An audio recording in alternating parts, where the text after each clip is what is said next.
Baik, terima kasih Bang Refli. Assalamualaikum warahmatullahi wabarakatuh. Kami dari kuasa hukum Dr. Tifa. Hari ini seperti biasa, ini rutin tiap hari Kamis wajib lapor alias WL.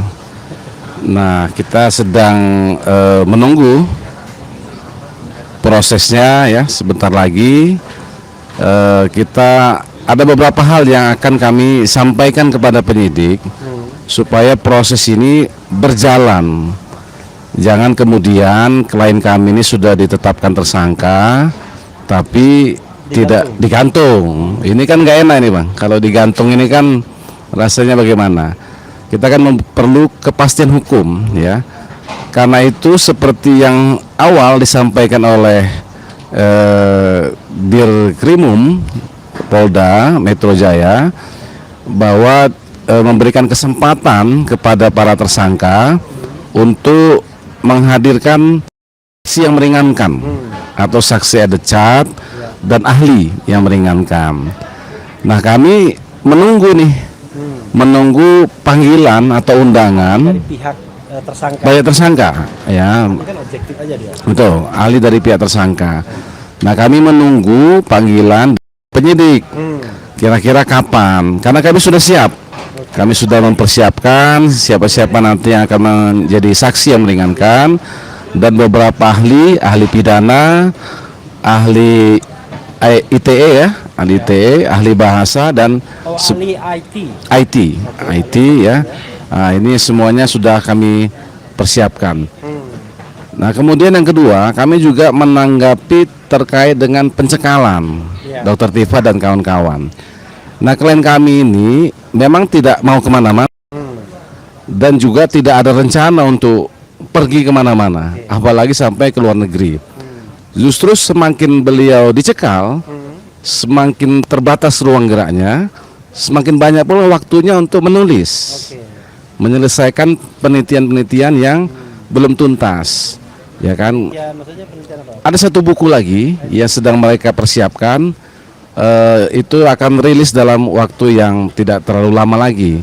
Itu juga bertiga itu ya dengan Roy Suryo, Rismond dan Dr. Tifa. Begitu Bang Refli. Oke, ini menarik ya. Beliau ini pengen proses itu berjalan. Sementara kita tahu kadang-kadang beberapa kasus itu digantung nggak karu-karuan. Misalnya itu Denny Indrayana, kasusnya digantung selama 10 tahun dan kemudian kelihatannya baru SP3 itu. Dia baru menikmati SP3 sepertinya. Oke, silakan Ramdan saya ditambahkan. Ya, terima kasih Mas Refli. Saya hanya menambahkan sekilas ya bahwa tadi PH di sini ada 3 kebetulan yang hadir karena kebetulan jadwal kami ada cukup luang dan kemudian juga sudah sepakati. Tetapi koordinator PH untuk Dr. Tifa itu adalah Pak Muhammad Taufik. Tentu saja biasanya kami pakai Q dan kemudian kami minta berkoordinasi dengan beliau dalam banyak hal. Nah, saya memperkuat statement dari salah satu PH Dr. Tifa tadi, Mas Fadli, yang menyatakan bahwa Dr. Tifa ini kan lagi banyak melakukan penelitian kembali karena background dia sebagai epidemiologi, kemudian menulis buku dan berlatar belakang sebagai peneliti yang tentu saja ini yang dijadikan bahan tersangka kan sebagai hasil kajian dia dalam neuroscience kan. Nah, ini kalaupun ada kegiatan simposium yang akan dijalankan, itu pun nanti kami minta izin ya sama penyidik bahwa simposium yang dilakukan itu adalah kegiatan rutin dan bukan suatu kegiatan untuk membahas kasus. Nah, ini tentu saja setelah hari ini kita berharap semua Kamis ini adalah Kamis terakhir untuk melakukan wajib lapor sehingga kemudian status ini juga jelas. Nah, ini yang tentu saja catatan kita hari ini. Mudah-mudahan status yang lebih jelas ini akan kita dapatkan setelah kita ketemu dengan penyidik. Itu saja Kang Refli, Bang Refli atau RH lah. Oke. Makasih banyak. Jadi ini menurut pengalaman Anda, ini saya ke Al-Kathiri ya, masih mungkin nggak dinegosiasikan soal pencekalan, soal akselerasi pemanggilan saksi ada charge, kemudian ahli dari pihak tersangka, dan kalau nanti Fadli juga bisa men-spill siapa saja sih ahli yang tengah dipersiapkan kalau memang namanya mau disampaikan. Karena beredar nama-nama ada Ridho Rahmadi yang ketua umum Partai Umat yang saya kira juga memiliki pendapat yang bagus gitu ya. Kemudian ada juga Henry Subiakto, profesor yang awalnya sangat Jokowi minded berubah. Kemudian mungkin ada ahli-ahli lain termasuk ahli bahasa. Tapi saya pertanyaan saya mungkin harus dijawab dengan Al-Katiri. Silakan. Iya, terima kasih. Memang ada beberapa masalah yang sekarang bukan masalah, artinya proses ya yang ke depan, termasuk ada penjengkalan dan sebagainya. Dan sih kita bisa mengajukan untuk keberatan dengan ada penjengkalan itu. Karena kan penjengkalan itu kan pasti ada satu kriteria, kemudian ada ketentuan dan sebagainya, ya kan? Tidak begitu aja orang gampang dicekal. Kemudian masalah saksi Adecat ini pada waktu pemeriksaan kemarin itu kan sudah disampaikan bahwa kami ingin menghadirkan saksi Adecat atau saksi yang meringankan maupun ahli. Jadi tidak perlu ada panggilan permintaan lagi. Jadi kami tunggu panggilan karena sudah pernah kami sampaikan di dalam pemeriksaan itu. Jadi kami tidak perlu buat surat dan sebagainya. Ya, karena sudah kami sampaikan pada waktu, kecuali belum pernah kami sampaikan. Dan memang untuk fairness, untuk menunjukkan bahwa itu objektif, ya memang kedua belah pihak ini harus diperiksa. Saya beberapa kali berkatakan bahwa kalau main bulu tangkis itu harus di sana juga dikasih raket gitu loh. Jangan cuma di sini aja main cemes aja, kan begitu saya katakan. Jadi oleh sebab itu agar rakyat juga puas bahwa masyarakat juga puas bahwa memang benar-benar profesional dengan komprehensif, nggak langsung loncat hanya dari pihak mereka aja tiba-tiba loncat ditersangkakan. Ya itu. Kedua lagi, ada permintaan yang sudah berkali-kali disampaikan, mereka ini kan sudah tersangka. Ya seharusnya semuanya dibuka pada mereka. Tapi berkali-kali mereka minta ijazah untuk ditunjukkan, ya kan? Bahwa ini loh yang membuat kamu tersangka. Nggak benar kan kamu ijazahnya ini, seharusnya begitu. Tapi kan tidak dilakukan. Kemudian ditanyakan, kami itu dilaporkan apa sih? Itu ditanyakan. Karena kita ini baik lawyer maupun prinsipal kita ini tidak ada satupun pernah lihat laporan itu apa.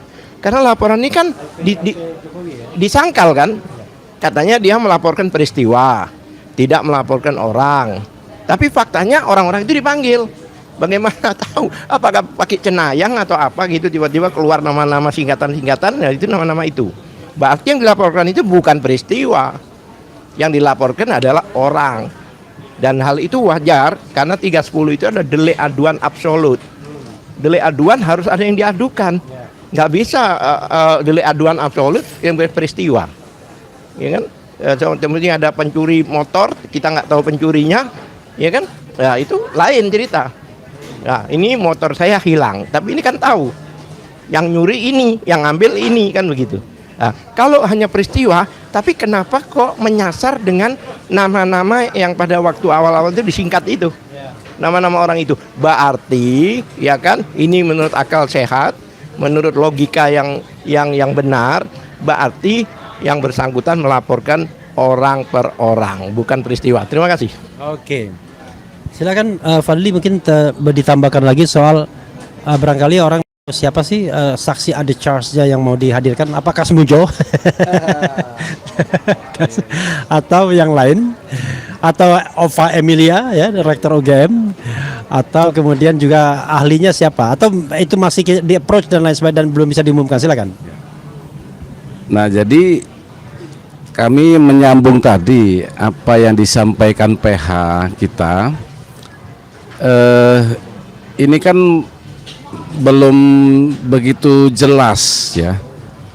Dokter Tifa dan kawan-kawan ini dijadikan tersangka itu apa sih sebenarnya objeknya itu kan gitu. Nah, ini yang masih menjadi pertanyaan kami. Nah, sudah kami mulai mengidentifikasi ya beberapa orang yang akan disiapkan menjadi saksi yang meringankan dan juga ahli, dan juga sudah banyak yang bersedia para akademisi, karena Dr. Tifa ini kan punya kompetensi sebagai akademisi, ya kan. Apa yang beliau lakukan ini dalam konteks dalam rangka penelitian ilmiah, ya, terkait keilmuan yang dinamakan neuroscience. Nah, karena itu ada juga nanti ahli dari neuroscience yang akan memberikan keterangan. Nah, sekarang kan yang perlu kita cermati,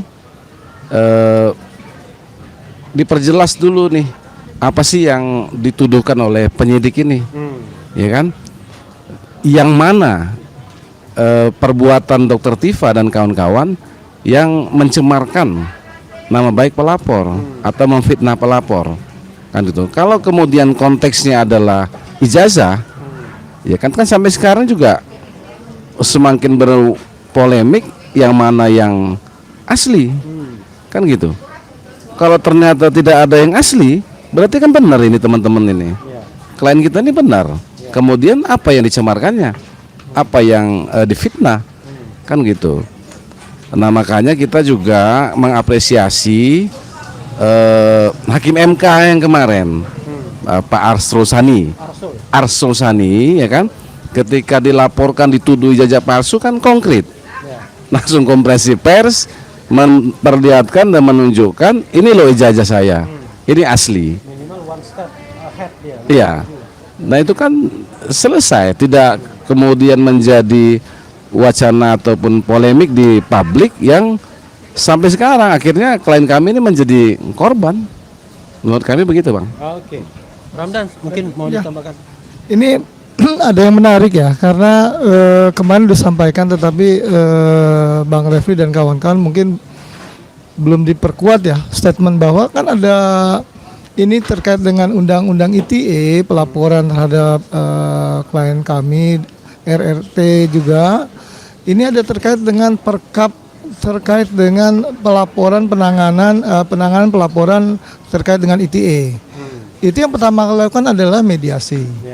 Dan mediasi ini pasti tujuannya adalah membedakan antara mana hoax, mana itu dengan ujaran kebencian, dan juga mana itu adalah memang suatu pernyataan yang bisa diuji, diverifikasi, dan itu pernyataan ilmiah, misal seperti itu. Sehingga menurut kami mediasi itu menjadi penting. Nah, untuk itu kami beberapa kali ya rapat untuk membahas peluang terjadinya mediasi, sehingga kemudian kedua belah pihak dihadirkan. Itu yang pertama. Yang kedua, saya mau menambahkan terkait dengan daftar nama ya. Daftar nama, sehingga saya Mas Fadli ya, kita sudah sampaikan dalam forum pembela Dr. Tifa. Cuman kami mungkin belum mengeluarkan secara resmi karena memang harus keputusan dari teman-teman tim PH. Tetapi kita harus pilih sedikit, Pak Refli. Mereka yang berlatar belakang akademis seperti Dr. Tifa itu juga akan kita hadirkan. Di samping tentu saja ahli-ahli terkait dengan digital forensik seperti itu, atau kemudian ahli pidana umum. Mas Fadli kemarin udah disebut ya waktu kita pertemuan beberapa kali.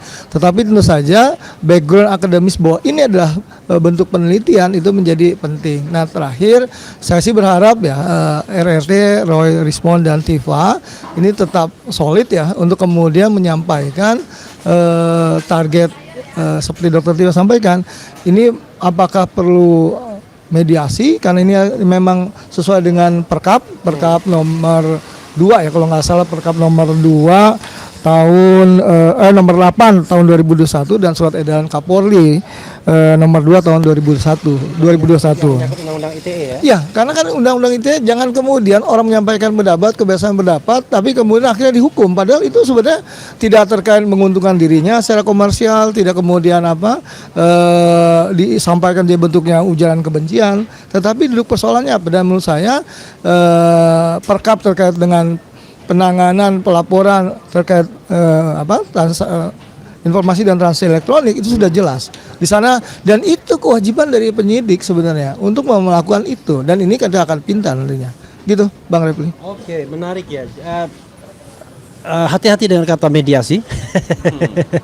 Bisa membuat ada yang merasa panas ya, ada yang merasa dingin dan lain sebagainya. Tetapi maksud Bung Ramdansa adalah mediasi dalam konteks hukum ya, bukan mediasi dalam konteks yang lain, karena itu memang disediakan oleh peraturan Kapolri tersebut. Ada ruang, termasuk juga sebenarnya kalau kita bicara restoratif justice ada ruang juga untuk delik-delik aduan sesungguhnya. Walaupun ada delik umum yang luar biasa, tapi tetap undang-undang ITE. Bro Al-Kathiri, ada satu yang saya ingin tanyakan juga, tapi silakan tambahkan dari ini. Yang saya dengar dalam pemeriksaan sebagai tersangka tanggal 13 November, itu klien Anda tidak menjawab satupun pertanyaan yang diminta, kecuali memberikan syarat mau menjawab kalau LP Pak Jokowi ditunjukkan laporan polisinya, mau menjawab kalau ijazah sokol aslinya ditunjukkan, sehingga ada seratusan pertanyaan itu jawabannya sama aja. Nah, pertanyaan saya adalah apakah ini akan menguntungkan klien Anda atau sebaliknya dianggap bahwa klien Anda tidak kooperatif, bukan korporatif, kooperatif atau bagaimana? Silakan. Ya, jadi begini, jawaban itu kan di BAP dan di BAP itu kan ditandatangani, berarti diterima di BAP itu, bukan tidak. Kalau tidak kooperatif berarti kan tidak di BAP. Contohnya penolakan. Permintaan itu adalah wajar. Tersangka ini kan calon terpidana, ya kan, calon dihukum. Oleh sebab itu dia bisa calon bisa dihukum, boleh kan? Jadi tapi ada bisanya, calon bisa dihukum. Itulah. Jadi oke. Jadi intinya begini, kan dia itu adalah yang dilaporkan, dia itu yang bakal menjadikan yang menderita lah istilahnya dan sebagainya. Dia wajar untuk mengetahui semuanya. Contohnya kalau ada pembunuhan, ini loh pisau yang kamu pakai, kan begitu. Ditunjukkan dong, mana ini pisaunya yang kamu pakai. Tidak bisa disembunyikan. Dalam hal ini karena masalah ijazah yang dimasalahkan. Ini loh masalahnya ijazah, makanya kamu sekarang ditahan karena ini aslinya ada di sini. Yang menurut mereka aslinya itu adalah asli. Ya, tunjukkan. Saya itu karena apa? Kemudian di situ oleh sebab itu wajar dan tidak merupakan tidak kooperatif. Karena yang tidak kooperatif siapa? Wong permintaannya itu wajar. Satu, dia minta ditunjukkan, ya kan? Tidak, Bang, tidak tunjukkan. Kami itu dilaporkan apa? Itu wajar dong. Biasanya ditunjukkan bahwa Anda dilaporkan ini. Itu harus disampaikan.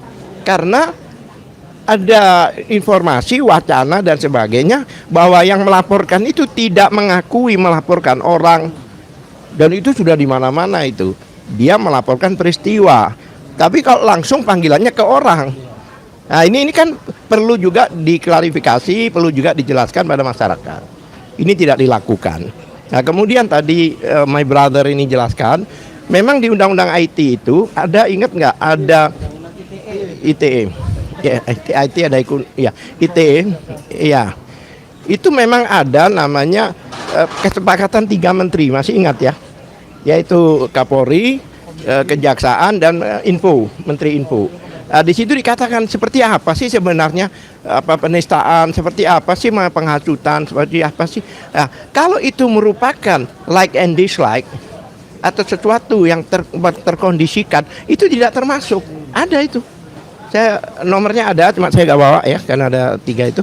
Jelas, itu sudah kesepakatan untuk IT ini memang diperlakukan spesifik, ya kan? Sehubungan dengan yang didakwakan, dituntutkan, yang dikenakan, ada 3 hal ini. Ini IT yang zong menurut saya. Nah, contohnya yang 28 ayat 2 kan pernah berkali-kali saya katakan, seandainya mereka menista, seandainya mereka itu benar-benar menghasut, dan selama tidak berdasarkan poin-poin itu tidak kena. Kemudian di situ ada, jangan lupa ada sesuatu, sengaja dan tanpa hak. Itu dan bukan atau. Walaupun dia sengaja tetapi dia berhak, tidak bisa dihukum. Karena apa? Dia peneliti. Peneliti itu dia berhak untuk pasal itu. Pasal yang 2 ini kalau dihubungkan dengan Undang-Undang KIP tidak bisa dikenakan karena ini dokumen publik. jelas-jelas di dokumen publik itu kalau kita baca di pasal 4 ayat 2D, kita diperbolehkan, warga negara itu diperbolehkan menyebarkan dokumen publik. Berkali-kali saya katakan ini baru surat, ya kan? Uang harta aja disuruh menyampaikan. Yang menarik lagi, hanya satu ijazah, tapi mereka buktinya ratusan, menunjukkan dengan bukti-bukti dokumen-dokumen lain. Kan nggak logis. Tunjukkan satu itu kan selesai. Nggak perlu mengumpulkan ratusan bukti, ratusan saksi dan sebagainya. Makanya kalau ini sampai di persidangan, blunder buat mereka. Karena kami udah siap. Kami ini semua lawyernya ini die hard semua loh. Jangan main-main. Ya, terima kasih. Ini Mas Fadli kan perlu yang mengunggah tuh Mas Fadli. Oke, silakan. Mau ditambahkan? Jadi yang pertama, dalam proses BAP sebagai tersangka, tersangka itu mempunyai hak untuk menjawab atau tidak menjawab. Itu hak tersangka dengan segala konsekuensinya. Nah kemarin itu memang klien kami ya secara jelas mempertanyakan dulu apa sih objek yang dilaporkan, ya kan? Bisa nggak ditunjukkan di hadapan di meja itu isi LP-nya, ya kan? Kemudian yang kedua beliau minta tunjukkan ijazah aslinya Pak Jokowi. Nah baru dia mau menjawab satu persatu dari 86 pertanyaan. Jumlahnya 86 pertanyaan. Tapi kan penyidik nggak bisa, ya kan? Tidak bisa memperlihatkan itu. Nah karenanya makanya kita juga sampai sekarang belum jelas ini isi LP-nya Pak Jokowi itu apa. Kalau kemudian kita kaitkan dengan unsur-unsur pasal ini, kan kita harus masuk pada asas kausalitas, sebab akibat. Pelapor adalah korban. Apa sih kerugian yang diderita pelapor? Ya kan? Karena selain Pak Jokowi, ini kan ada 4 orang lagi pelapor. Ada Leo Cumanan, ada siapa Andi apa? Ada Andi Darmawan, ada 5 pelapor. Kemudian yang di Ade Darmawan dan sebagainya. Iya kan? Nah, 5 plus 1 pelapornya. pertama para pelapor ini kenal pun tidak dengan Dokter Tipa. Kan gitu. Nah, yang kedua, kalau gitu yang dilaporkannya itu apa? Perbuatan Dokter Tifa dan kawan-kawan ini yang merugikan mereka. Kan gitu. Yang mencemarkan nama baik atau memfitnah Leo Cumanan misalnya. Apa coba? Enggak ada. Legal standing pelapor ini pun nggak jelas. Tapi kan diterima LP-nya. Jadi tersangka ini orang-orang. Nah inilah sebenarnya poin-poin yang perlu kita sampaikan kepada tim percepatan reformasi Polri kemarin itu. Jangan lagi seperti ini. Ada pelapor apa aja kita nggak senang sama orang kita lapor diterima LP-nya. Kemudian diproses-proses jadi tersangka. Kan begitu.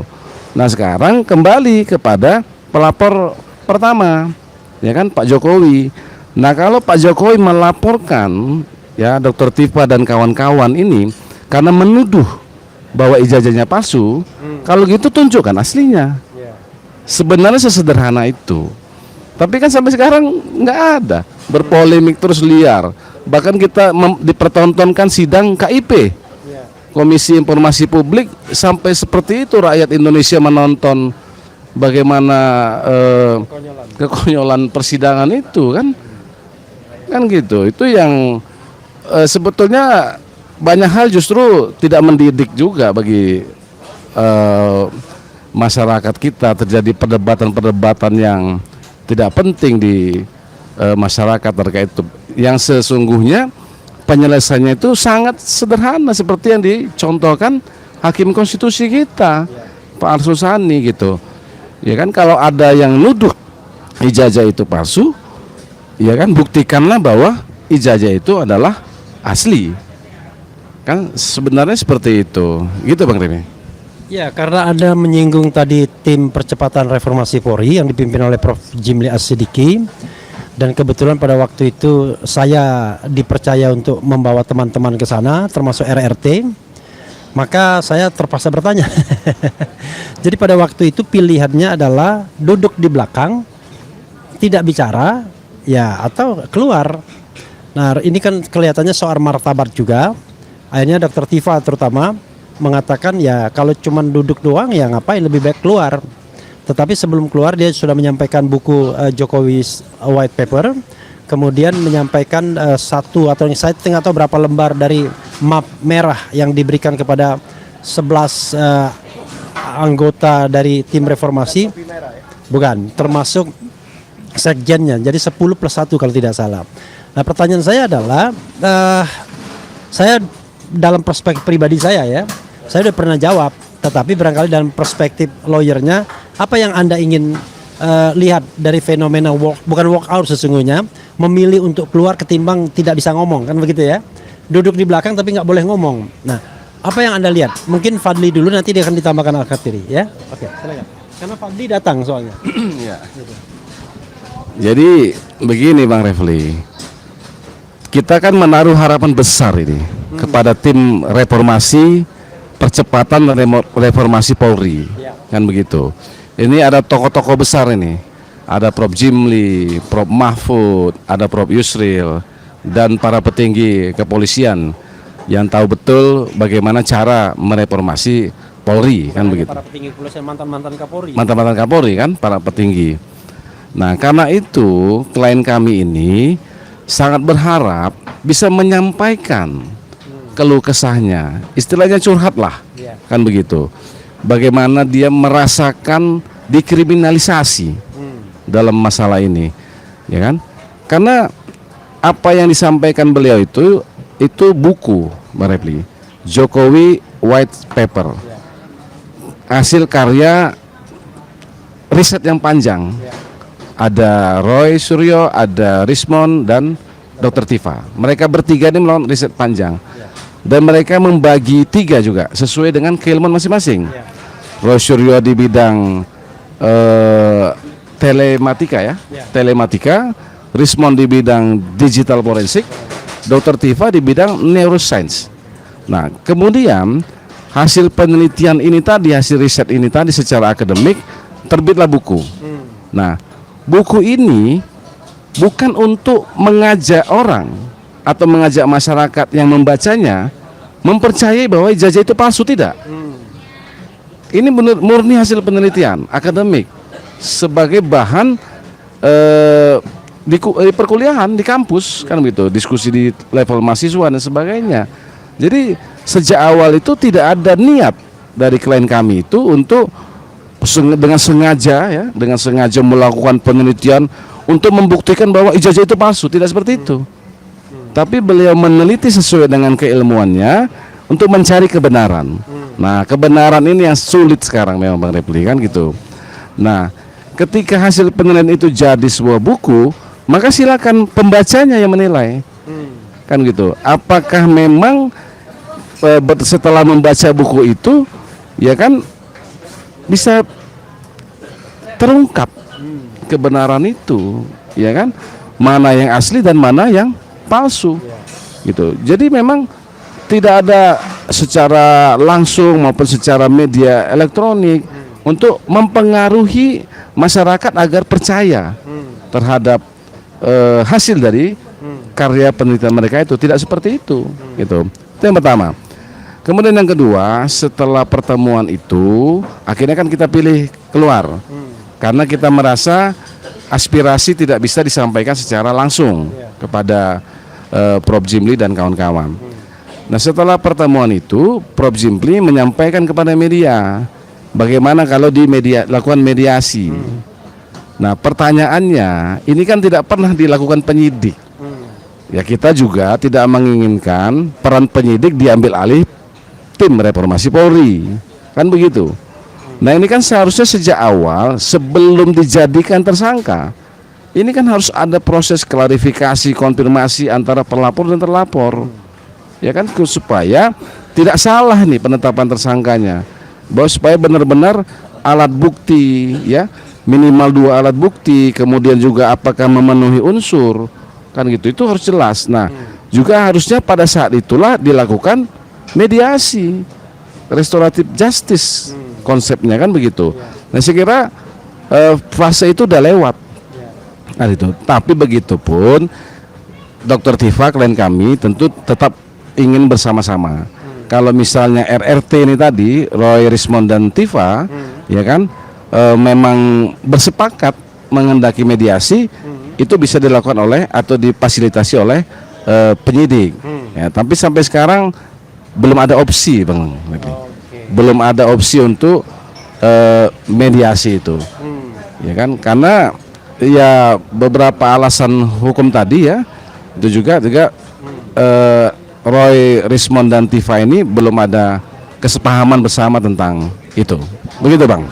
Ya, Al-Kathiri ya, mungkin mau ditambahkan. Terima kasih. Sebenarnya sih, udah menghadap.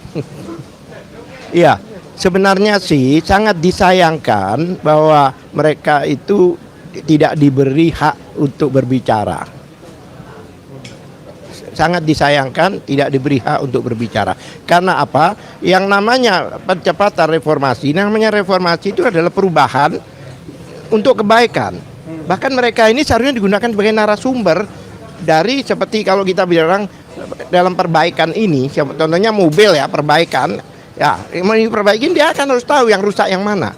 Seharusnya 3 orang ini, RSC ini digunakan sebagai referensi untuk menemukan hal-hal yang menurut tim reformasi ini, reformasi kepolisian ini adalah suatu hal yang bisa digunakan untuk diperbaiki.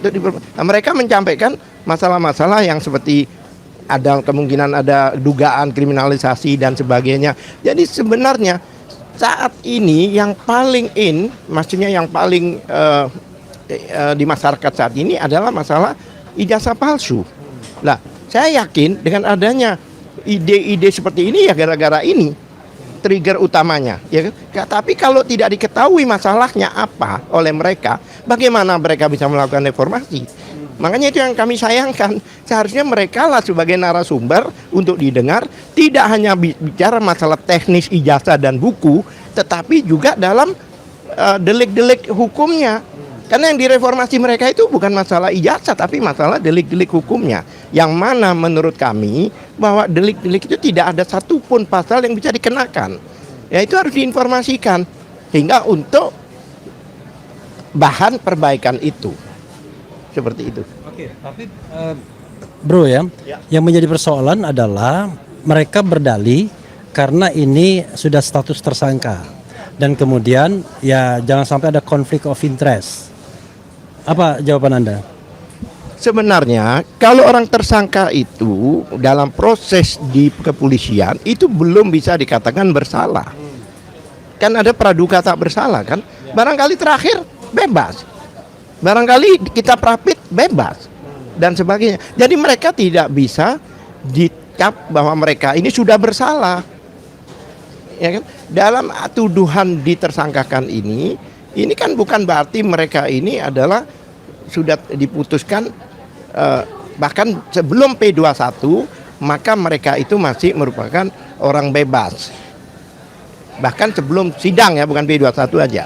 Karena yang menentukan mereka bersalah dan tidak itu adalah pengadilan. Ya. Ya, kalau memang semua dianggap kalau di polisi sudah proses berarti dia bersalah. Berarti tidak ada selama ini orang yang bebas di pengadilan. Faktanya banyak orang bebas di pengadilan. Makanya menurut saya disayangkan mereka tidak digunakan untuk sebagai batu uji dalam reformasi percepatan reformasi ini. Anda mungkin Ramdan tambahkan ya. Anda menangkap hal yang tidak mengenakan nggak? Karena dalam forum itu yang saya tahu hadir juga pihak-pihak yang ada di Polda Metro ini. Kapolda Metro Jaya hadir waktu itu. Kemudian wakil kepala Polri datang, Wakapolri. Dan staf-staf di belakang itu orang-orang yang barangkali sudah terkait dengan Barreskrim atau apa, karena mereka kan aktif. Kalau mantan Kapolri oke lah. Silakan Ramdan dulu mungkin tambahkan. Oh, saya sebenarnya nggak mau masuk ke situ biar nanti Bang Al-Kathiri. Baiklah, sebenarnya begini, kenapa ada reformasi? Berarti kan ada masalah. Nah, kalau masalah itu seharusnya yang orang yang diduga bagian dari masalah itu, yang diduga ya, itu seharusnya tidak dilibatkan. Seharusnya independen. Ya kan? Reformasi, bagaimana kita mau mereformasi perubahan demi kepentingan rakyat dan kepentingan semua, sedangkan tim pengujinya adalah orang-orang yang bagian yang seharusnya direformasi itu, gitu loh.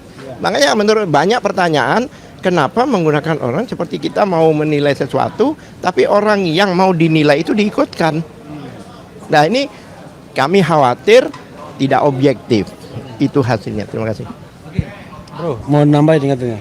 Ya, tadi saya mau nambahkan, saya tidak masuk ke wilayahnya Bang Al-Katiri maupun siapa Fadli ya.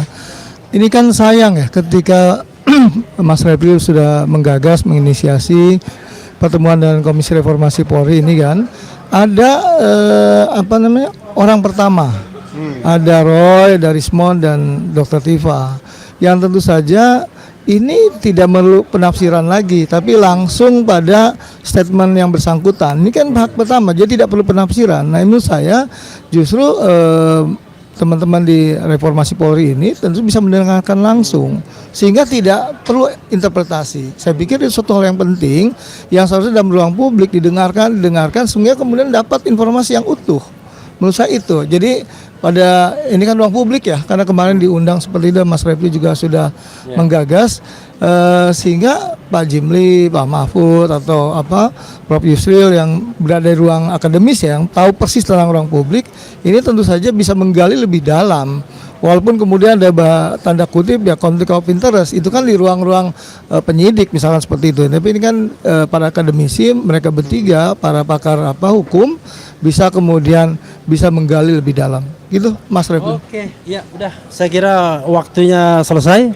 Terima kasih Bro Fadli, Ramdansa dan juga Al-Katiri, karena Dr. Tifa harus kerjaan rutinnya melapor setiap Kamis.